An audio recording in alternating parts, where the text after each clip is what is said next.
পুরো অন্ধকার, কিছু দেখা যাচ্ছে না। মহালয়া স্নান করার জন্য প্রচুর লোকের এখানে আগমন। আজ মহালয়ার পূর্ণতিথি, তাই মানুষের প্রচুর ভিড়। এখানে প্রচুর ঢোল বাজাচ্ছেন, ঢাক বাজছেন এখানটায়। সামনেই নদী, কিছু দেখা যাচ্ছে না, পুরো অন্ধকার, একদম পুরোটাই অন্ধকার, কিছু দেখা যাচ্ছে না। লোকের প্রচুর ভিড়। ওপরে লাইট জ্বলছে, সেটাই পরিষ্কার দেখা যাচ্ছে। বাকি নদীর জল একদমই ভালো দেখা যাচ্ছে না, সামনে পুরো কাদা। লোক সব হেঁটে হেঁটে যাচ্ছে কাদা দিয়ে স্নান করার জন্য। ভালোভাবে কারণ মাথা দেখা যাচ্ছে না। এখানে প্রচুর ঢাক বাজছেন, খুব সুন্দর বাজাচ্ছেন। একসঙ্গে প্রায় 1 2 3 4 5 6 জনে বাজাচ্ছে। শুনেছি আজকে দিনে স্নান করলে নাকি খুব বড় পূর্ণি হয়। সবাই পূর্ণি করার জন্য এই গঙ্গায় আসে। যাই হোক,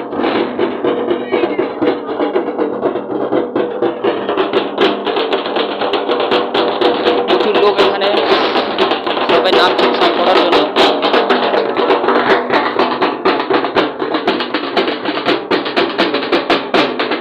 সবাই চলেছেন পিকনিক করে। নিচে প্রচুর কাদা, প্রচুর কাদা নিচে। জোয়ার আসেনি, জোয়ার আসলে একটু পুরো জলে পড়ে যাবে। কিছু ভালো শোনাও যাচ্ছে না, এত ঢাকের আওয়াজ হচ্ছে। সবাই যাচ্ছে, ওই পায়ে কাদা পাড়িয়ে পাড়িয়ে যাচ্ছে সবাই। দেখতেই পাচ্ছেন সামনেই নদী, একদম পুরো অন্ধকার। এখন 5টা বাজে, সবাই চলে এসছেন এখানটায়। যাই হোক,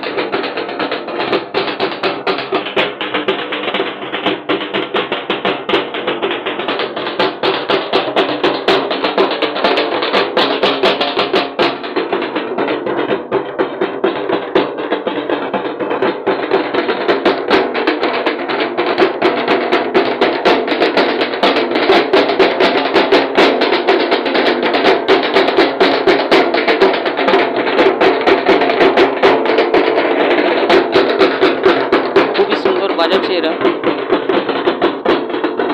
আজ পূর্ণ তিথি একটা। যাই হোক, খুবই ভালো লাগলো এখানে এসে। ডায়মন্ড হারবার নদী, এখানে সবাই এসছেন স্নান করার জন্য, পূর্ণ অর্জন করার জন্যই এসছে।